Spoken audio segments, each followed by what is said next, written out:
Tēva un Dēla un Svētā gara vārdā. Amen. Un tā šī gada gavēņa rekolekcijās esam nonākuši līdz noslēguma konferencei, taču tik daudz vēl būtu sakāms par bīskapa funkcijas nozīmi svētajā baznīcā, par viņa lomu, par viņa uzdevumiem, par viņa pienākumiem. Visu to, protams, nevar iekļaut dažās konferencēs, pat ja mēs analizējam bīskapa konsekrācijas ritu, jeb ceremoniju, kā tādu, kas sniegta mums Romas pontifikālē no visas tur rodamo tekstu bagātības. Mēs izvēlamies tikai kādu daļu, un šodien kā solīts par dažiem vismaz bīskapa kalpojumam īpašiem atribūtiem, viņa amata rīkiem, jeb piederumiem, no kuriem, protams, vispazīstamākie ir bīskapa īpašā galvas sega, jeb mitra un, protams, īpašās formas bīskapa zizlis. Tad lūk šo zizli konsekrātors konsekrācijas ceremonijas ietvaros pasniedz jaunu konsekrētajam bīskapam. Bīskapa zizlim ir vairāki nosaukumi. Bākonus pastorālis, gan zizlis, pastorāle, peduma pastorāle, bīskapa nūja, gana nūja, gona vāsta, latgaliski tik labi skan, ferula pastorālis, bīskapa sitamais, gana sitamais, jo ganam dažkārt ir jābūt arī tādam stingram, kādreiz ir jāprot arī iesist. Virga episkopālis, bīskapa rīkste. Pirmajos kristietības gadsimtos tas bija vienkāršs spieķis. Apustuļi bija daudz ceļā, un ceļa spieķis bija ļoti noderīgs. Piederums ļoti noderīgs, pastāvīgs ceļa biedrs. Pirmajos kristietības gadsimtos arī ticīgie, kas pulcējās uz kalpošanu Dievam, sanāca no dažādām vietām, un kamēr dievkalpojums turpinājās, tam ieilgstot, viņi mēdza atbalstīties uz spieķa, kas bija paņemts līdzi. Un jau katakombās mēs rodam labā ganītāja attēlu, kuram rokās, protams, ir gana zizlis. Jau no 4. gadsimta mums ir rakstiskas ziņas, Ordines Romani un Toledo sinode 2 gadsimtus vēlāk sniedz tādu priekšrakstu: si episkopus est recipiat coram altāri orarium annurum et baculum. 3 vietas minētas: bīskapa Pallijas, Redzens un bīskapa zizlis. Sākotnēji zizli darināja no koka. Tā simbolika bija arī tāda, ka no tā paša koka tika darināts arī šķirsts, kurā guldīja mirušos. Tātad bīskapam ir memento mori, vienmēr jādomā par visu lietu iznākumu. Šo visai dārgo koku materiālu ārpusē pārklāja ar zeltījumu vai ar sudraba rotājumu. Vēlākos gadsimtos arī tādi dārgi materiāli kā ziloņa kauls, tīrs zelts vai sudrabs bija par izēvielu bīskapa zizli. Baziliku laikmetā vēl bīskapa zizlis ir samērā zems.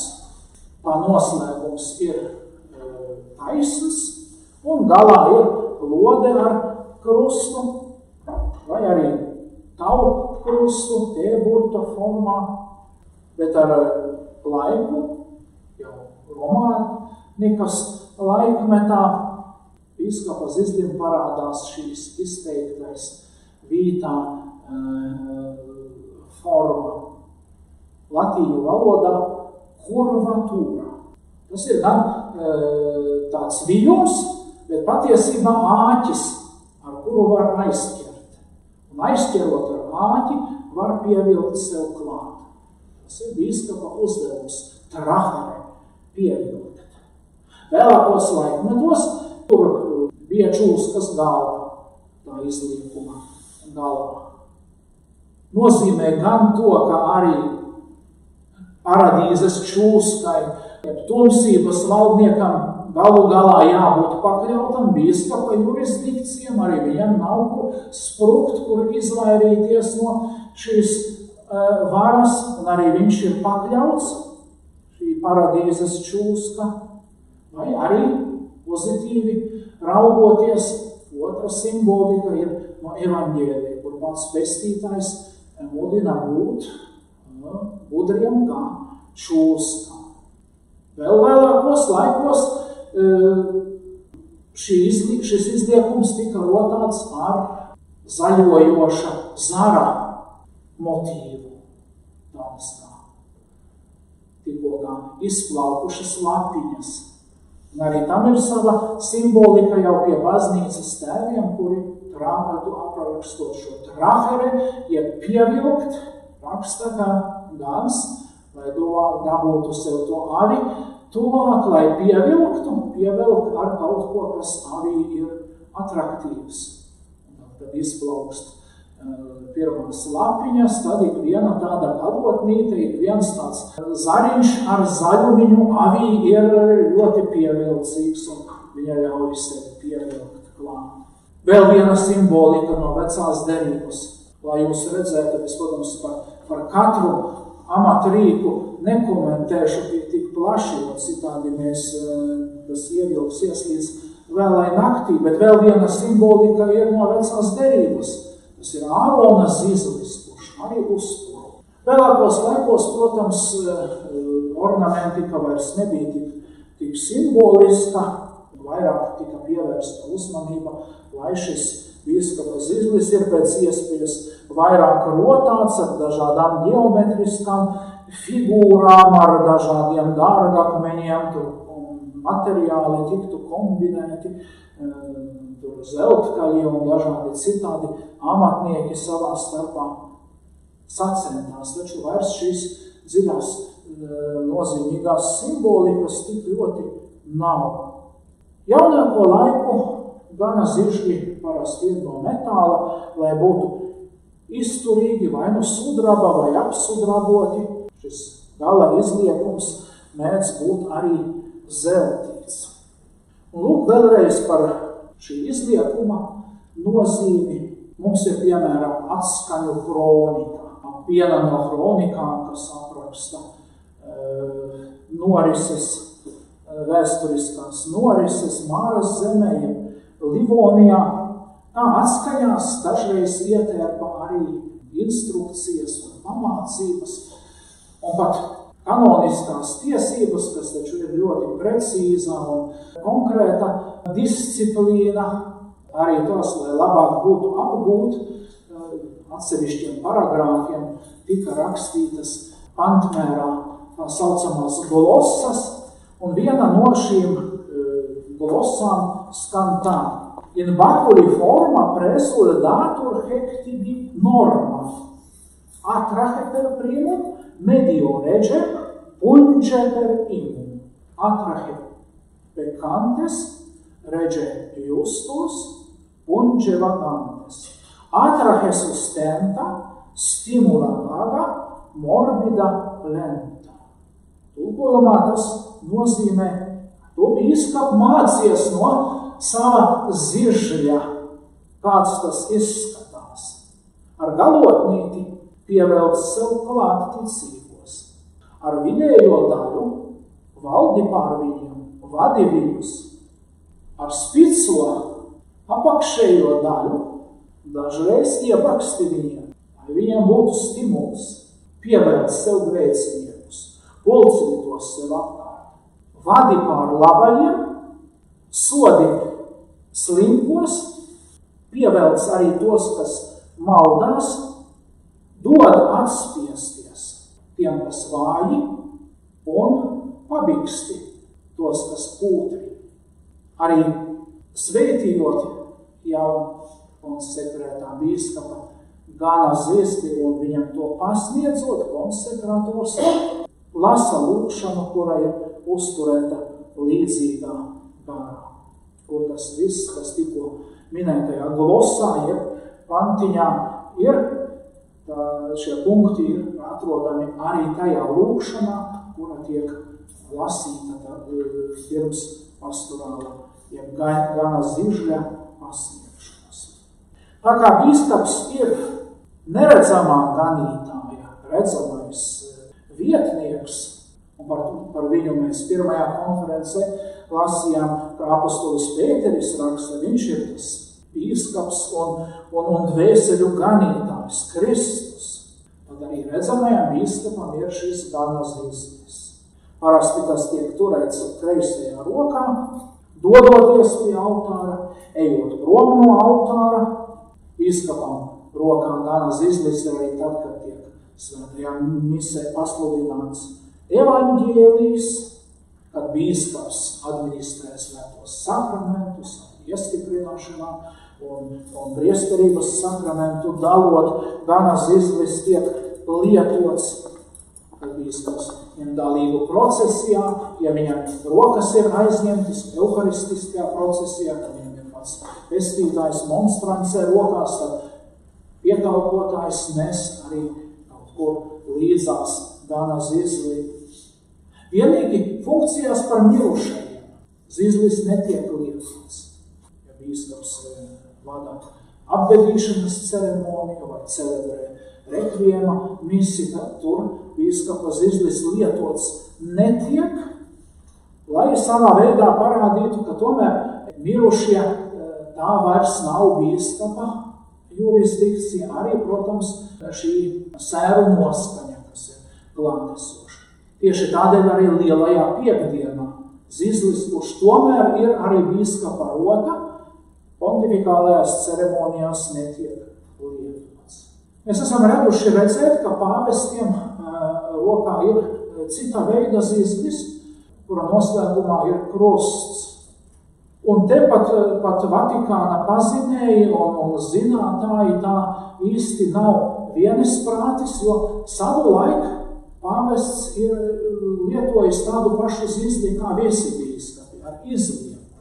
Un tas, kas ir vēlākos laikos krusta formā, daudzi, piemēram, Ulrichs Nersingers, pazīstamais Vatikāna pazinējs, kuru mēs arī savu laiku konsultējām, kad bija arī ikonas bija gleznojamas, lai tā visa atribūtika būtu korekta.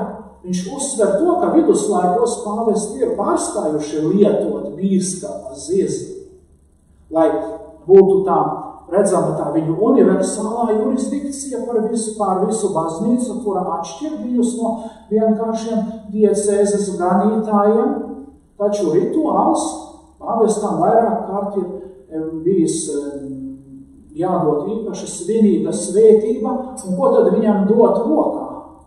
Tad deva piemērotu procesijas krustu.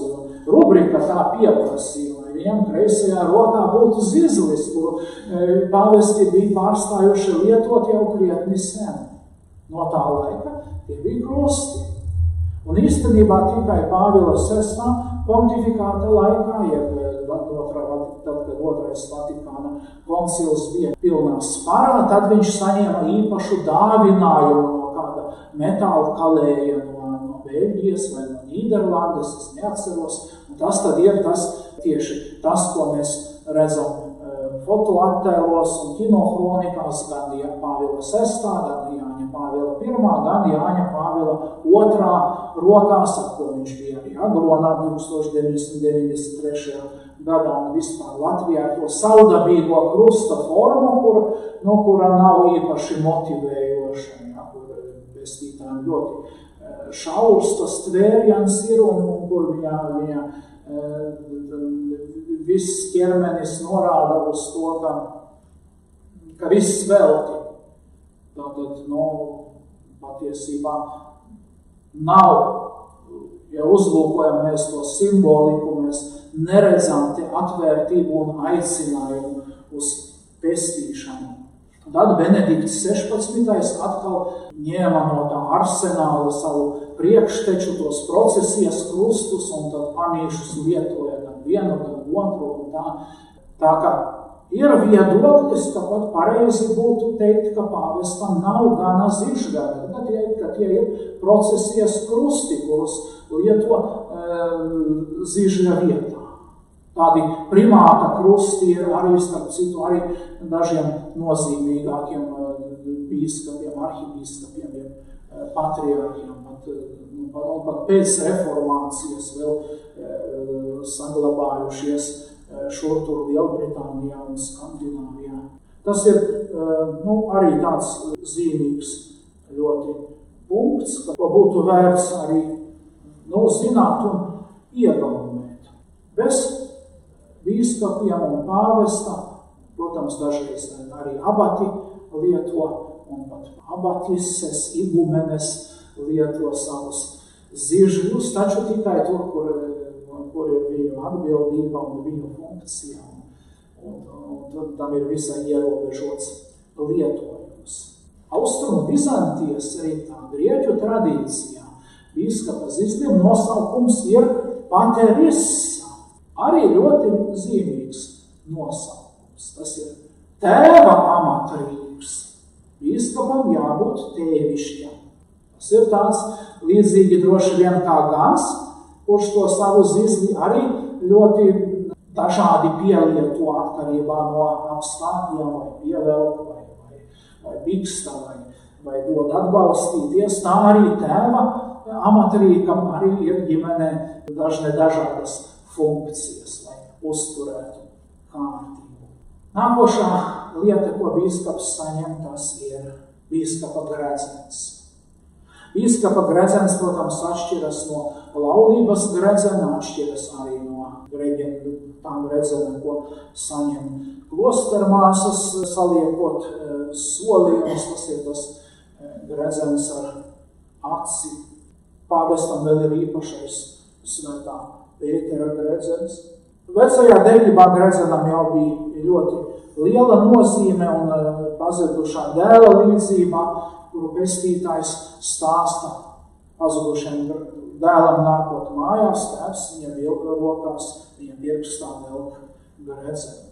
Pirmajiem kristiešiem ir bijis ieradums savu uzticību un arī savstarpējo mīlestību apliecināt, valkājot gredzenu.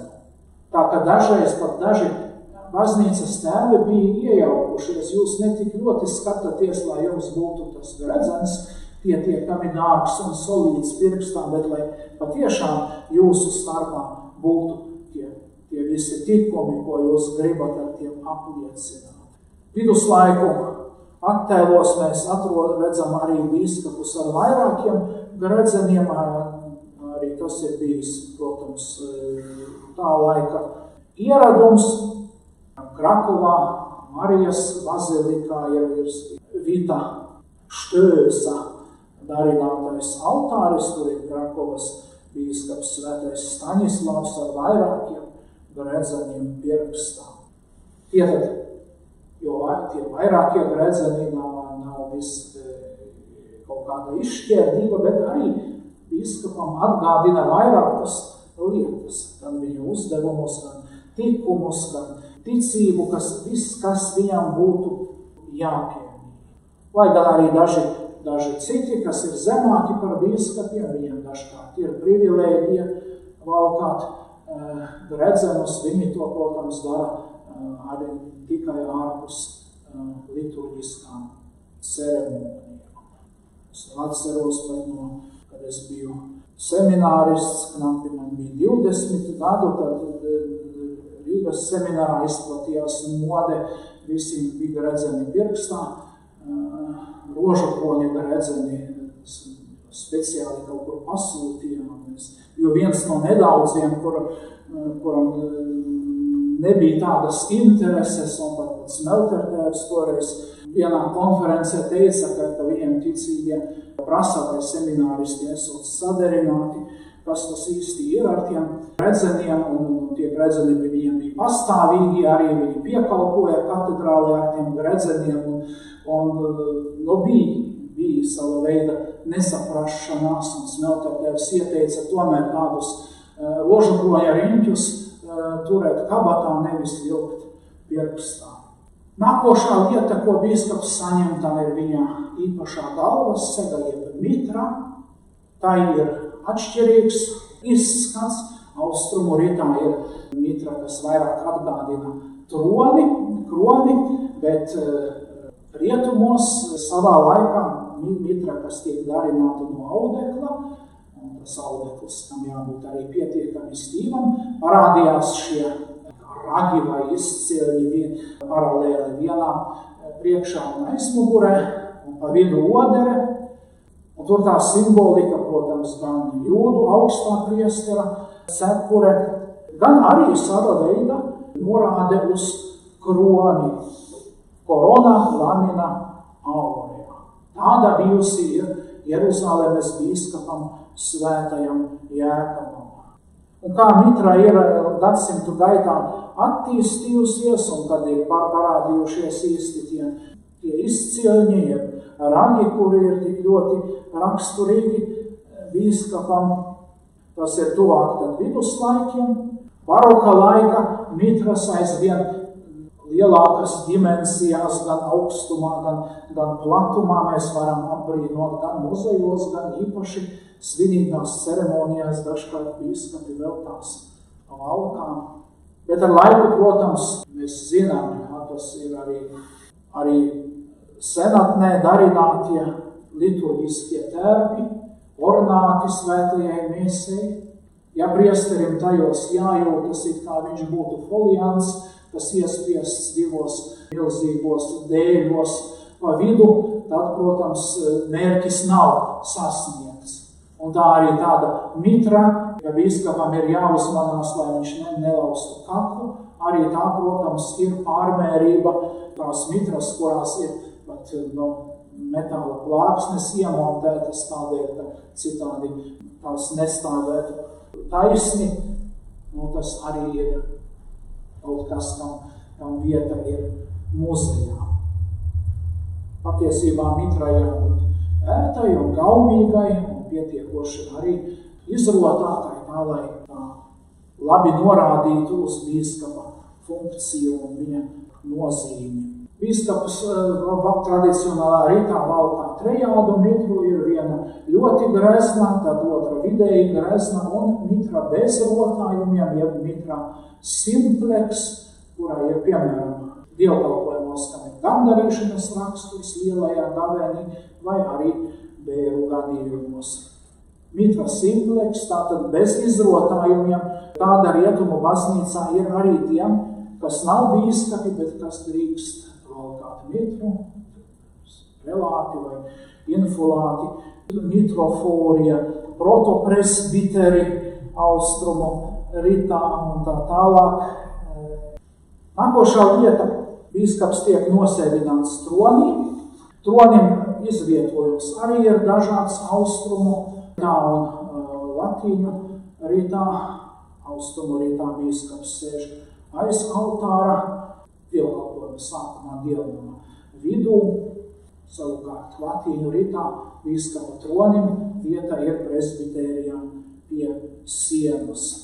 Bīskapam raksturīgs ir arī tas, ka atšķirībā no vienkāršiem priesteriem viņš uz krūtīm valkā krustu. Tas ir vai nu ķēdē, vai nu tādā īpašā aukliņā. Viens ir dievkalpojuma laikā, cits ir ārpus dievkalpojumiem. Krusts ir, protams, zīme, ko jau senatnē, kā mūsu kristiešu piederības un uzvaras zīme kristieši valkā.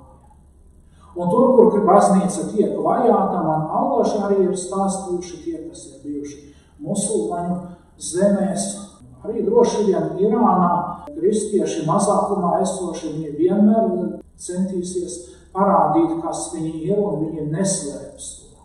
Viņiem būs vismaz neliela izmēra krustiņš, vai no kaklā, vai piesprausts, vai kā citādi redzams. Un tam ir vajadzīga drosme. Un ko mēs redzam šodien, kā rīkojas bīskapi, kuriem, protams, ir visādas ekumeniskās aktivitātes un starpreļģiju aktivitātes. Ne tikai dodoties uz sinagogu, viņi krustu mēdz nobēdzināt kaut kur aiz Kolāra Kretla azotē, bet pat dodoties uz kādu holokausta muzeju, arī ir bijuši gadījumi, kad bīskapam pēkšņi pazūd krusts no krūtīm. Tas ir, lai kāda jūtas ļoti neaizskar. Tā, protams, ir kapitulējuša pozīcija, to mēs redzam ik uz soļa, un mums arī nevienu reizi ir kārdinājums vienkārši, lai tas mūsu krusts citiem nebūtu redzams. Tāda mēs atgādināsim, ka bīskapam sev atgādināsim gan to krustu, kurš ir bīskapam uz krūtīm, gan tos krustus, par kuriem es teicu, kurus kristieši, kas tiek vajāti, tomēr tur redzamā vietā virspusē un ir gatavi par to arī ciest. Krusts ir tā lieta, kura pontifikālē netiek īpaši izcelta un kuru konsekrators bīskapam nepasniedz, taču tas ir bīskapa atribūts, kurš jau ir allaž austrumu rita bīskapiem, kuriem ir arī bieži vien krusts, bez tam vēl ir panagija, jeb dievmātes medalījums. Izņemot mitru, mēs vēl redzam, ka bīskapam ikdienā ir viņa galvvidus apsekts ar neliela izmēra cepurīti violetā krāsā, kuras pašreizējais nosaukums ir vismaz populārais tautas ir pilska, bet pileols ir tas latīniskais nosaukums un oficiālais. Un mēs varbūt būsim pārsteigti, bet tādā formā kā šobrīd, ka mēs bīskapu redzam to violeto cepurīti, kas nosec galvidu, ir tikai no 19. gadsimta. Bija vesela pāvestu vārdā Pīs Plejāde, un no tā laika ir šī forma. Tas nenozīmē, ka agrāk viņi būtu bijuši ar kailu galvu, tā bīskapa cepurīte, viņai bija dažādas formas, bet tieši tāda, kāda mums šodien tā ir iekodējusies, tā ir visai jauna. Tāpēc tie, kas uzņem kādas vēsturiskas rekonstrukcijas un, piemēram, gribētu Rīgas dibinātāju bīskapu Albertu parādīt ar tādas formas cepurīti, viņi, kā saka, noziedzas pret vēsturiskajiem faktiem. Bet tāda produkcija ir citās vēsturiskās filmās daudz dažādas tādas nekonsekvences, teiksim. Bīskapam rokās viņš velk cimdus, hirotēkas, tas ir grieķu valodas vārds, arī tas ir ļoti sens ieradums, lai gan nācis no tām zemēm, kur jau valdīja kaut kāds, bija vēsāks klimats, un tur rokas vajadzēja sargāt. Rietumu baznīcā bīskapi lieto šos zīda pirkstainus, plaši izplatīts šis ieradums ir sakot ar 12. gadsimtu. Arī mūsu platuma grādos radies ieradums, viens ir šie pirkstaini, mums vērts atcerēties, ka tos lietoja uz ziemeļiem no Alpiem, bet visaktīvāk tur, kur bija bargas ziemas. Tātad arī Skandināvijā un arī pie mums. Vēl otra lieta, kas ir pontifikālajā liturģijā, tas ir velum gremiāle. Kad bīskaps sēž, viņam mēdz būt apsekti ceļi ar tādu veļumu, darinātu no tāda paša materiāla šobrīd kā ornāts, taču vēsturiski tā ir bijusi vilnas sega. To kaut kur mēs varam iztēloties, ka tādā Skandināvijā, Norvēģijas ziemeļos, neatkurinātā dievnamā, gadījis barga ziema, tad uz ceļiem bīskaps, viņam apkārt sēž asistenti, pa labai rokai, pa kreisai rokai, un viņiem uz ceļiem ir vilnas sega. Un tā Dominikāņu ordenī līdz šai dienai, ja tiek svinēta svētā mise ar levītiem, ar diakonu un subdiakonu, viņi sēž uz tāda beļķa, visi 3 priesteri, celebrants un asistenti, un viņiem tāda paša vilnas auduma, kā ir viņu habits, tādu pašu deķi izklāja pāri ceļgaliem. Un tad bīskaps dažās ceremonijās lieto, tas ir gan tāds kā priekšauts, gan ir vēl cita nozīme. Mēs redzam, daudz kas tam ir bijusi savulaik ļoti praktiska nozīme, taču dievišķa apredzība mūsu svēto liturgiju bagātinot un pilnveidojot un ļaujot tai attīstīties, neko nav atstājusi novērtā, un daudzām šīm lietām ir dziļa simboliska pamācoša nozīme. Un pat ne tā, ka mums vajadzētu tagad no visa spēka to simboliku izdomāt un pievilkt, tā sakot, aiz matiem. Mēs redzam, cik viss ir organisks, ja mēs redzam kaut ko jau vecajā derībā pasludināt un pravietot, un mēs tur redzam kādas zīmes, tur baznīcas tēvi ir bijuši ļoti vērtīgi. Tā ir tā svētā tradīcija. Un tāpēc lietas, kuras arī līdz galam nav vienmēr skaidras, ir tomēr vērts pabrīnīties par tām un būt ieinteresētam, uzzināt kaut ko vairāk un atklāt varbūt tur kādu nozīmi, bet vienmēr tādā garā. Mums taču ir, kur paskatīties, mums ir no kā pamācīties, mums ir, kur vilkt paralēles, un tā viena otra lieta mums ļoti nodara. Jo māte Fatimā parādoties, arī viņa nav kaut kāda dāma, kurai patīk greznoties, kura tad apkaras sev ar visādiem atribūtiem, tā kā toreizēm modernas, modīgas dāmas mēs darīt. Nebūt, nē. Un ja viņai tur rokās izņemot rožokroni, vēl ir kāda aukliņa ar pušķīti galā, tas nav tāpēc, ka viņa grib rotāties, bet tas norāda uz kaut. Mēs, protams, kam ir ar austrumu ritu saskare, mūsu acī tas pušķītis un tā aukliņa nepaliek nepamanīta. Bet autentiska, kaut kāda skaidrojuma, pat no visionāra, pat no māsas Lūcijas puses nav.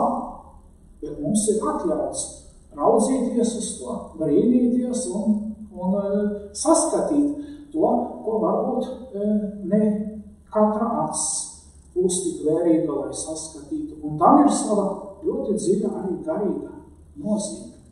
Kāda aukliņa ar pušķīti, tas ir lūkšanas rīks, kas lūdzas, kas gandarī, kas nepārtraukti veids šo darbu.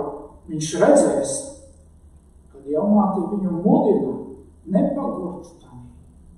Ka viņa dod arī tiem, kas to ir atmetuši šo lūkšanu, iedod rokās atkal atgādina, ņem, rīkojies ar to, pielieto, un būsi pestīts, un būsi glābts, un bezvainīgās sirds triumfēs.